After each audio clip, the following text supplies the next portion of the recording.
Hello everyone. In this video tutorial, I will show you how to generate random numbers between two values. For example, you want to generate some random numbers between 50 and 100. So how can you do that? You can do that very easily using a built-in function called RANDBETWEEN.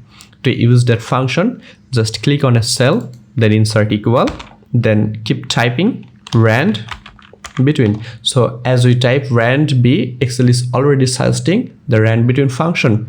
To accept this function, double click on this function name. Now it requires a bottom value and a top value. So the bottom value is 50, top value is 100. Then insert close parenthesis and hit enter. So it returns 56, which is in between 50 and 100. To generate more random numbers, just drag down the bottom right corner of the cell as much as you want.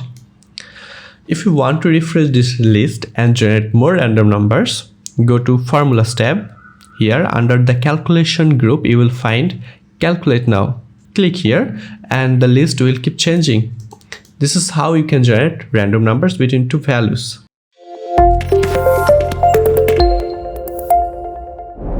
Now let's be specific. Let's generate some random numbers between 0 and 1. Well, Excel has a built-in function called rand function, and this function can generate random numbers between 0 and 1. To use this function, select a cell, then insert equal. After that, type rand, open parenthesis, close parenthesis, and hit enter. Well, it returns a random number between 0 and 1. If you want to generate more, just drag down the bottom right corner of the cell as much as you want.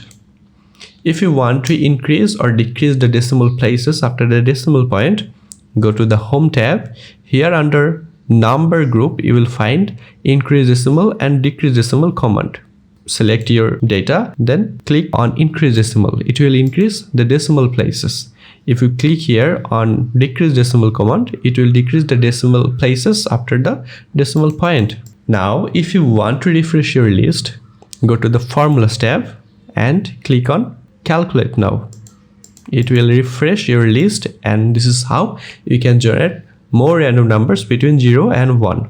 So this is all for this video tutorial. See you guys again in another video tutorial.